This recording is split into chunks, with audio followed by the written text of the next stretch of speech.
What is up, boyos? It is a Water Buffalo Man here, and we're back for more Dragon Ball Z Dokkan battle. Alright, so we had the Dokkan Now, or Dokkan August producer's letter drop last night. Kind of like a Dokkan Now. It should have been considered a Dokkan Now with how much hype came from it. But we have that up here on the screen right now. I watched it last night at work. I was at work when it happened, so I could not feel it live, but I could not record it live. So let's just go back through and see a little bit of what they announced last night. This isn't going to be too much of a video in terms of length. It's just pretty much a what happened last night kind of thing.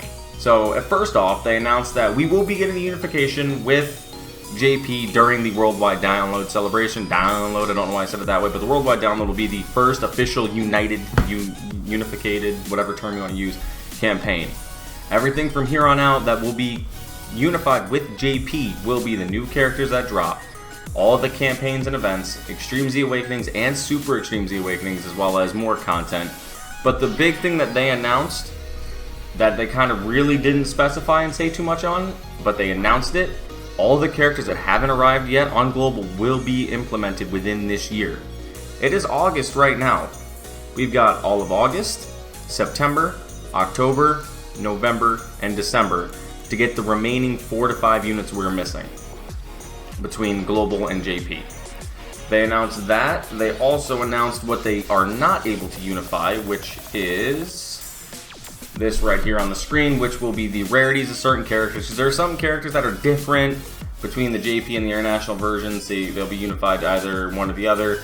Certain things can't be, like link skills that are different on each version will not be linked up properly, or they won't be. They're trying to do what they can. The titles, the designs of missions and events that are different will not be, there'll be no difference between the rewards, but the events and missions themselves may not be exactly the same. And merchandise, including Dragon Stones and packs, are kind of one thing that will not be announced as well, or be synced as well. But there is a new character coming that we are getting the announcement for right here. So, when I was sitting at work last night watching this, this is the character we're getting on the global side here in probably a week. Not even. We're getting the new TEQ UI Goku that just dropped June 28th on JP. We are getting him already. I know there was a lot of speculation that it was going to be Topo. Due to the leak on the Google Play Store and the Apple App Store, it was leaked to be Topo. But there is proof now officially from the developers, from Amatsu himself. We are in fact getting TEQ UI Goku is what is coming next to the global side of Dokkan. And they're trying to link us up as close as possible with JP. I'm going to let the animations play because they're talking and I have it muted because I can't, it's copyright audio. But we are getting the TEQ UI is coming to global in probably less than a week. A lot of people are speculating it's going to be August 8th. But we have him coming next, and his whole banner. Well, I'll actually just let this play here. I'm not going to play the audio because I don't know what they have in the background of it just yet. I'll wait till the official video's out. Actually, hang on one second. Alright, actually, I'll let this play, but I'm going to have to pause it once they come back in because I don't know what audio they have not officially allowed out. I kind of like how human that is. I have it muted for myself because the mic is ridiculously loud for some reason.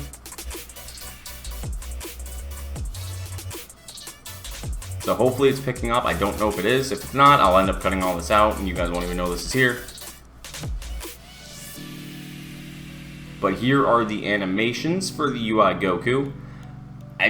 We all know what it looks like. We all know how clean it is. And realistically, I'm just going to let this keep playing in the background. If the audio is there, the audio is there. If it's not a huge deal. But with how good this unit is and with how fantastic he is just in general in the game, on the JP side, I do have him 55% on JP and I've used him quite a bit. He is outstanding offensively and defensively, and with how some of the new events are tailored to on the JP side, he is almost a necessity. So for those of you that do not have Beast Gohan yet and are trying to save your stones, I gotta mute this really quick, and are trying to save your stones to spend on Beast Gohan, I kind of recommend not spending any more on Beast Gohan because we do not know, let me rephrase that. Finish off a rotation, but this man coming is easily, in my opinion, number 2 or number 3 in all of the game behind Beast Gohan. He is easily the second best unit or third best unit in the game. And especially with him fitting on every single one of these categories here, really helps him out as a whole. But let's look into his leader skill, and I have to throw that up here on screen now that it's officially translated onto the global side, onto the English. It is Universe Survival Saga, Realm of Gods, or Entrusted Will, category Key 3 170, which Beast Gohan does in fact fit on the Entrusted Will, plus an additional 30% for characters who fit on Rep 7, Accelerated Battle, or Powerful Comeback, which I think Beast Gohan fits on Powerful Comeback. We also have his super attacks, which raise attack and raise defense, greatly raise defense for 1 turn on his 12 key. His 18 key greatly raises attack and raises defense for 1 turn and causes mega colossal damage to enemy, but also raises your ally's defense by 30%. So having him in slot 1 with that dodge, the best rotation is probably going to be him and the AGL UI side by side in 1 turn, and the Beast Gohan and the Fizz Gohan in the other rotation, with rotational units like the Vegeta or the Gammas or something on the off-turn rotation. His passive skill, I'm actually going to zoom out of that a little bit so I can see it a little better, because I feel like it was too big. His passive skill is as follows. Activates entrance animation once only, key 4, attack and defense of 77% for 7 turns from the character's entry turn, plus additional attack and defense of 77% for 4 turns from the character's entry turn when there's another Universe Survival Saga category ally on the team. So again, linking him up with the AGL UI is going to make him the most beneficial. Key plus 7, attack and defense of 200%, and great chance of performing a critical hit. Key plus 7, attack and defense of 200%. That's just base started turn. Not counting the additional 154 he gets from his entrance animation and then from having the additional Universe Survival Saga. Great chance of performing a crit, so 70% crit right off the rip, and with him being TEQ, he has built-in crit even more, so it's more like 75-80%. Great chance of evading enemies' attack, including super attack, so 70% chance to dodge. Reduces damage received by 15%, plus an additional damage reduction of 35 within the same turn before the character receives an attack. So if he's in slot 1 and he dodges and does not get hit, he has 50% damage reduction prior to him getting his first hit, or if he's dodging. So he's generally going to be a dodge / additional build is what you'll want to go with him. Guards all attacks from the same turn after receiving an attack, which is awesome. So if you lose the 35% damage reduction, you still retain the 15, but you get guard. Launches an additional super attack within the same turn after evading an attack, including super attack, so that's why you would probably put him in slot 1. Launches an additional attack that has a great chance of becoming a super attack as a second or third attacker. In my opinion, he's a slot 1 with a 70% chance to dodge, plus if you build his hidden potential properly with additionals and dodges, you could literally dodge every attack against you because you already have 70% built in, and then launch 2, if not 3 super attacks on top of what he already has. So that right there in itself is fantastic. Let's see what else he has. He has a domain that gives him, oh, right here, active skill actually. Whoops, let me go back a little bit. Active skill awakens, creates a domain, illuminated world of void, and raises superclass allies key by 4 for 3 turns. So it gets everybody key plus 4. Can be activated starting from the 5th turn from the character's entry, so 5 turns after he appears. The domain, superclass enemies and allies attack and defense of 15%, plus additional attack of 15% from characters who belong to the Realm of Gods category, so himself gets 30% to attack, 15% to defense. Superclass enemies and allies can nullify attacks that are guaranteed to hit, making it possible to evade these attacks.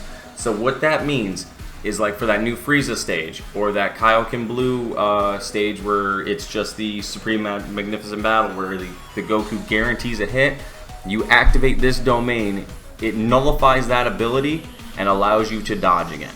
So it reinstates the dodge ability. Instead of, for those people that don't like using items, that are terrified to use items, I know there's some of you that watch this that are terrified to use items, but this is for you guys that don't like items and would just rather rely on the 70% chance or 50% chance to dodge. That's what this does. This will help you out with that. What else? And then it has the transformation. Here we go. Let's actually play this really quick. Put the volume on. I'm hoping this is catching the audio. Again, like I said, if not, I am sorry. I apologize. Because I have the way my setup is, it might not be catching it. Because this is also right after I got out of work too, so I'm kind of a little bit tired. Alright, here's his domain. He has the guaranteed dodge upon his first transformation, from what I remember. We'll go over that in a second. He has this counter here, which is really nice. And here are his super attacks, which are just clean. I mean, they're absolutely gorgeous, these super attacks.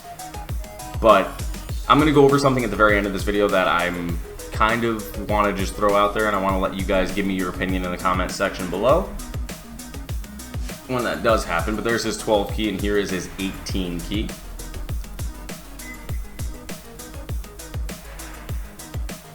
Just absolutely immaculate, and this is on ×1 speed. ×2 is going to look so much better. The Supreme Kamehameha. I don't know where they came up with the name Supreme, but I'm alright with it. And the KO screen just looks so clean. Alright, gotta mute that again. Sorry, Amatsu. But let's look at his passive when he's transformed. He gets Perfect Instinct for his 12 key. Greatly raises attack and defense for 1 turn. Disables enemies' guard and causes colossal damage. Ultra Super is greatly raises attack and defense for 1 turn, causes mega colossal damage to enemy, and it also raises allies' attack and defense by 59% for 1 turn. So again, easily a slot 1 unit. That's where you want to put him. Passive. Attack and defense of 300% start a turn. Key +7, attack +59%, and evades all attacks, including super attacks, and all allies' chance of evading enemies' attacks, including super attack, +10 for 1 turn from the character's entry. So if you're running him in the AGL UI now has an 80% chance to dodge from his great chance of 70 on top of his 10% he links with him. But key +3 up to 12, and chance of performing a critical hit, and chance of evading enemies' a super attack, including super attack, +20% up to 77% with each attack performed. So the more, this is where the additional part of it comes in. The more supers and more attacks he performs, his dodge goes up. Up to 77%, so he will have a 77% chance to dodge after you do 4 attacks. But when he dodges, he counters with tremendous power after evading the attack, reduces damage received by 20%, plus additional damage reduction of 40% within the same turn before he receives an attack, so he has 60% start a turn. Then guards after he gets hit, which if you have your dodge all the way up, he's going to dodge everything. And then, plus an additional attack of 91%, and chance of performing a critical hit, and chance of evading enemies' attack, plus 20% when HP is 50% or less at the start of turn. And he automatically launches an additional super when key is 24. So, again, this is going to be an additional and dodge build character, straight up, no question. That is what you really want to aim for. But that is entirely the whole and the video. I mean, I really don't see anything else on there that I need to cover. But the only big thing I do want to delve in on really quick that's back here is my big ending question for this video is, this is fantastic that we're getting UI like this early. This is great. This is awesome. This is ideally what Global needed to really push us to that threshold of we're going to get the new content now that JP has. We're going to get it.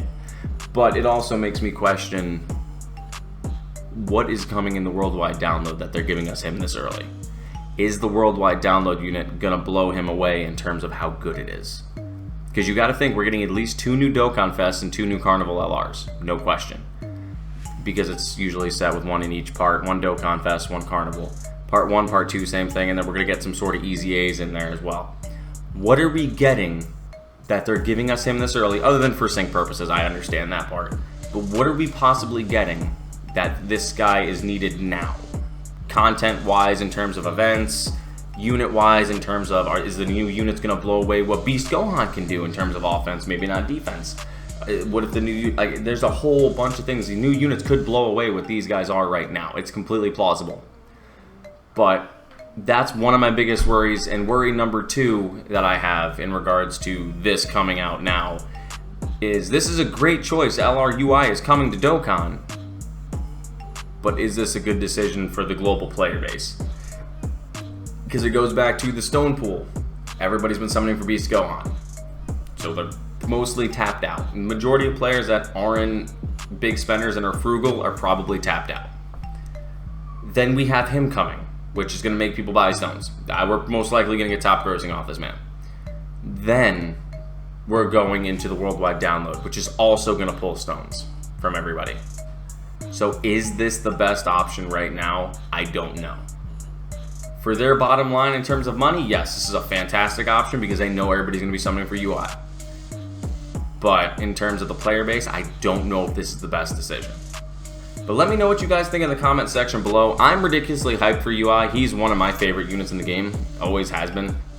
The UI unit and the Ultra Instinct concept itself has always been one of my favorite techniques, transformations, whatever term you want to use. It's more or less a technique, but it's always been one of my favorites. So I'm excited for him. A lot of people are speculating that we're going to get him right around here because we have a couple things coming around the 8th. We have that massive thanks campaign, and TANABATA is usually for thanking the players, so would not be surprised if we get him on the 8th. But let me know what you guys think in the comment section below in regards to how hyped you guys are for this banner. But thank you guys for watching, and I will see you guys next time for more Dokkan Battle. See you guys then.